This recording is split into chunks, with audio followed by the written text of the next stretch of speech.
தொடர்ந்து இந்நேரத்திற்கான தலைப்புச் செய்திகளை பார்க்கலாம். முல்லை பெரியாறு அணை பாதுகாப்பில் தேசிய அளவில் நிபுணர் குழுவை அமைக்காதது ஏன்? அணையின் கட்டமைப்பு ரீதியிலான ஆய்வு கடைசியாக எப்போது மேற்கொள்ளப்பட்டது என்றும் மத்திய அரசுக்கு உச்சநீதிமன்றம் கேள்வி.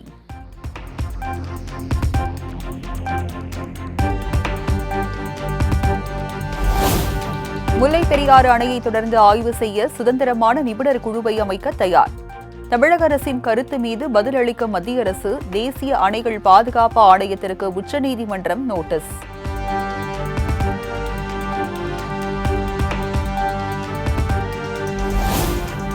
தமிழக ரேஷன் கடை விற்பனையாளர் மற்றும் கட்டுநர்களுக்கு ஊக்கத்தொகை அறிவிப்பு. குடும்ப அட்டை ஒன்றுக்கு 50 காசுகள் ஊக்கத்தொகையாக வழங்க கூட்டுறவுத்துறை உத்தரவு.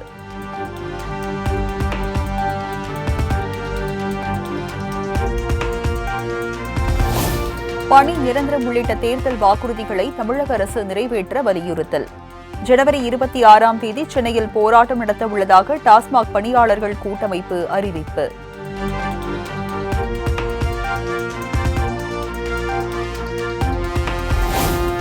அண்ணா பல்கலை மாணவி பாலியல் வழக்கில் 60 நாட்களுக்குள் குற்றப்பத்திரிகை தாக்கல் செய்யப்படும் என மு.க.ஸ்டாலின் உறுதி. சிறப்பு நீதிமன்றம் மூலம் குற்றவாளிக்கு உச்சபட்ச தண்டனை கிடைக்க நடவடிக்கை எனவும் திட்டவட்டம்.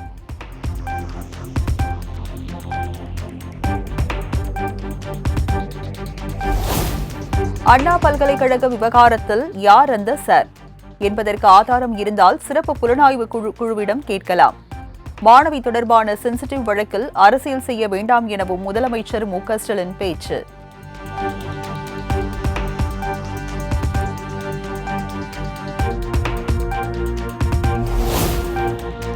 ஞானசேகரன் திமுக உறுப்பினர் அல்ல, திமுக ஆதரவாளர்.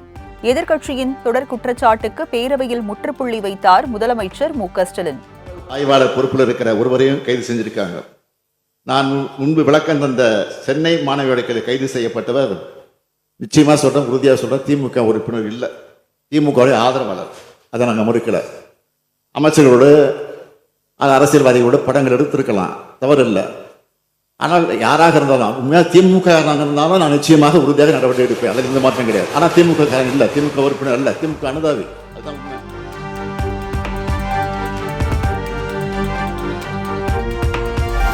சட்டப்பேரவையில் இருந்து அதிமுக உறுப்பினர்கள் வெளிநடப்பு.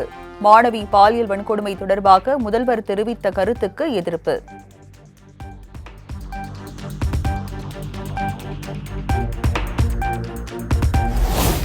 தமிழகத்தில் எதிர்க்கட்சிகளின் குரல் வளை நசுக்கப்படுவதாக பாஜக மூத்த தலைவர் தமிழிசை குற்றச்சாட்டு. அண்ணா பல்கலை மாணவி விவகாரத்தில் யார் போராட்டம் நடத்தினாலும் கைது செய்யப்படுவதாக விமர்சனம்.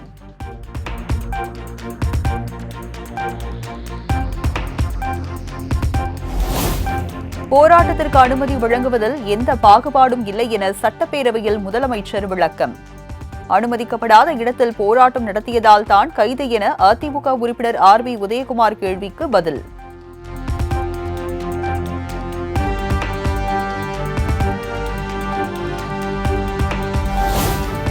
சுரங்க ஏலம் தொடர்பான மசோதா மீது மாநிலங்களவையில் அதிமுக எம்பி தம்பிதுரை என்ன பேசினார் என முதலமைச்சர் கேள்வி. மசோதாவை ஆதரித்தது உண்மையா இல்லையா எனவும் விளாசல்.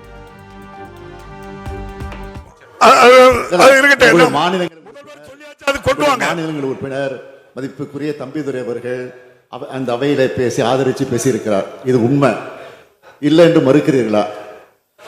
மாண்புமிகு அமைச்சர் பதில் முடியட்டு பிளீஸ்.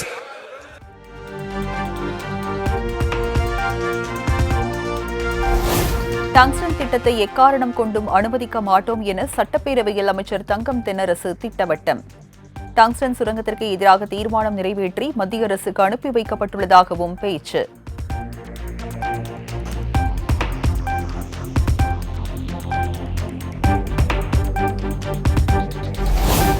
மதுரை அரிட்டாப்பட்டியில் டங்ஸ்டன் சுரங்கம் அமைய மூல காரணமே அதிமுக தான் என சட்டப்பேரவையில் அமைச்சர் தங்கம் தென்னரசு குற்றச்சாட்டு.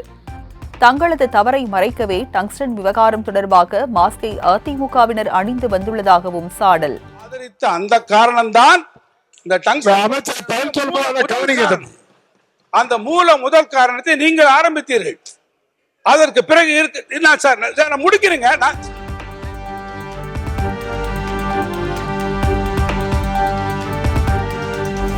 தமிழகத்தில் திமுக போராட்டம் நடத்தினால் வழக்கு மட்டுமே, அதிமுக போராட்டம் நடத்தினால் கைது.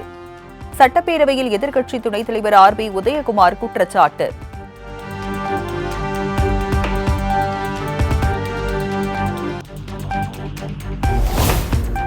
தொலைத்தொடர்பு துறையை கட்டுப்பாட்டில் வைத்துள்ள மத்திய அரசு யார் அந்த சார் என்பதை கண்டறியலாம். காங்கிரஸ் மாநில தலைவர் செல்வ பெருந்தகை பேட்டி.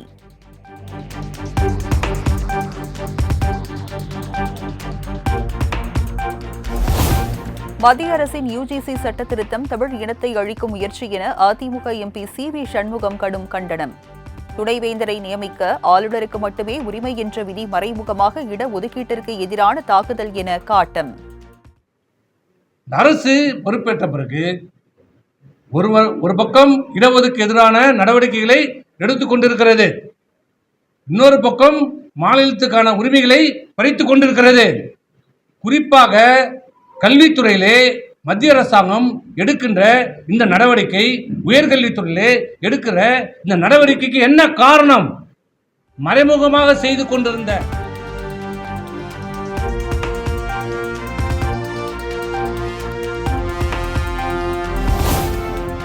சட்டப்பேரவையில் உரையை வாசிக்காமல் ஆளுநர் வெளியேறிய விவகாரம்.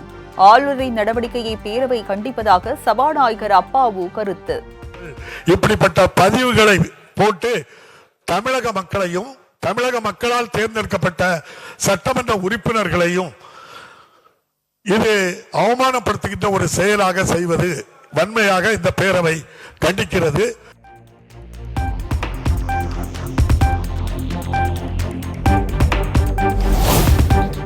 சட்டமன்றத்தில் உரையை படிக்காமல் சென்ற ஆளுநருக்கு சீமான் ஆதரவு.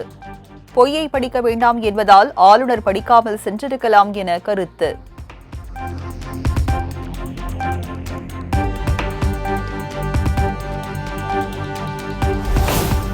ஆளுநரை முற்றுகையிட்ட விவகாரத்தில் அதிமுகவினர் மீதான உரிமை மீறல் நடவடிக்கை திரும்ப பெறப்பட்டது. முதலமைச்சர் மு க ஸ்டாலின் வேண்டுகோளை ஏற்று சபாநாயகர் அப்பாவு அறிவிப்பு.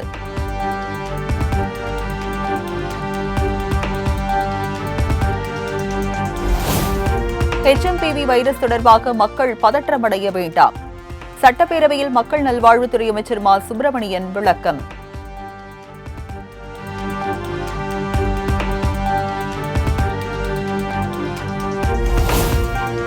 கலைஞர் மகளிர் உரிமை திட்டத்திற்கு விண்ணப்பிப்பவர்களுக்கு 3 மாதங்களுக்குள் தொகை வழங்க நடவடிக்கை. சட்டப்பேரவையில் துணை முதலமைச்சர் உதயநிதி விளக்கம்.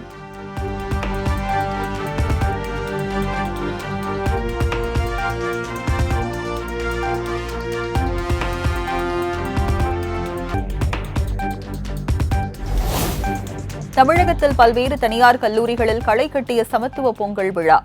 தமிழர்கள் பாரம்பரிய உடையணிந்து மாணவ மாணவிகள் உற்சாக கொண்டாட்டம்.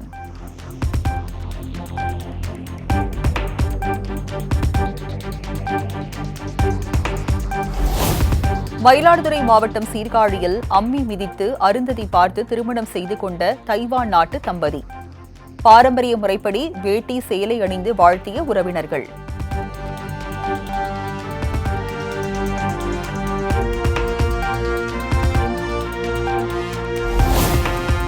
திருவாரூர் மாவட்டம் முத்துப்பேட்டையில் பொங்கல் பண்டிகையொட்டி மக்களின் வருகைக்காக காத்திருக்கும் மண்பாண்டங்கள். ஆள் பற்றாக்குறை, மந்தமான விற்பனை உள்ளிட்ட காரணங்களால் கவலையில் ஆழ்ந்துள்ள தொழிலாளர்கள்.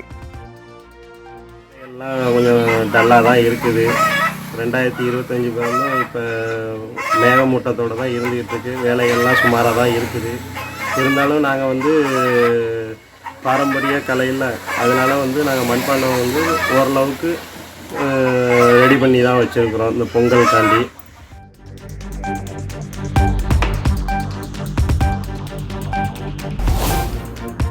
தஞ்சை தனியார் பேக்கரியில் பயங்கர தீ விபத்து.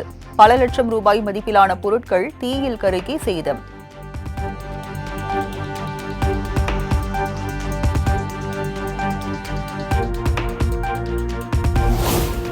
உள்ளாட்சி பிரதிநிதிகளின் பதவிக்காலம் நீட்டிப்பு இல்லை. சென்னை உயர்நீதிமன்றத்தில் தமிழக அரசு திட்டவட்டம்.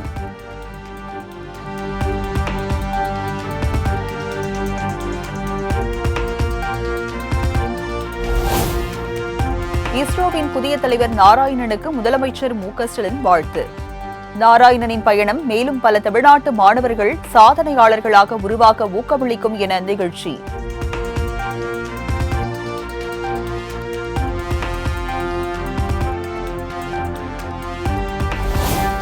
தமிழகத்தை சேர்ந்த நாராயணன் விண்வெளித்துறையின் முக்கிய பொறுப்பில் நியமிக்கப்பட்டுள்ளது மாநிலத்திற்கு பெருமை. விண்வெளி ஆராய்ச்சியில் தங்கள் தலைமையில் நாடு இன்னும் பல உச்சங்களை தொட வேண்டும் என்றும் வாழ்த்து.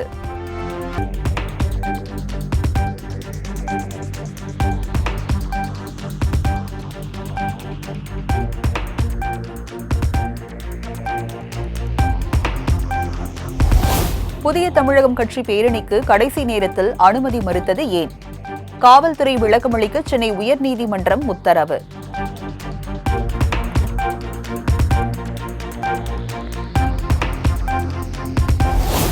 சந்திரயான் 4 ககன்யான் போன்ற முக்கிய திட்டங்களை ஒருங்கிணைந்து கொண்டு செல்லும் மிகப்பெரிய பொறுப்பு உள்ளது. இஸ்ரோ புதிய தலைவராக நியமிக்கப்பட்டுள்ள நாராயணன் தொலைபேசி வாயிலாக மாலை முரசு தொலைக்காட்சிக்கு பேட்டி. ஆட்களை கொண்டு போய் ககன்யான் ப்ரோக்ராம், புதுசாட்டு rocket development, next generation rocket development, then அந்த சந்திரயான் 4 அங்கே போய் சாம்பிள் எடுத்து வரக்கூடிய ப்ரோக்ராம், அப்புறம் நிறைய நேவிகேஷன், கம்யூனிகேஷன், எர்த் அப்சர்வேஷன் சேட்டலைட்லாம் லான்ச் பண்ண வேண்டியிருக்கு. அது மாதிரி நிறைய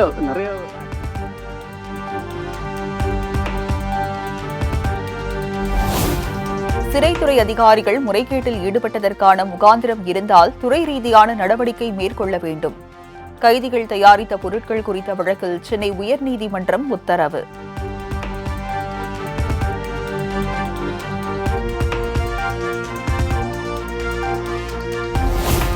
டெஸ்ட் பவுலர்களுக்கான ஐசிசி தரவரிசையில் 10வது இடத்தை பிடித்தார் ஆஸ்திரேலிய வேகப்பந்து வீச்சாளர் ஸ்காட் போலன். தரவரிசையில் தொடர்ந்து முதலிடத்தில் உள்ளார் இந்திய வீரர் பும்ரா.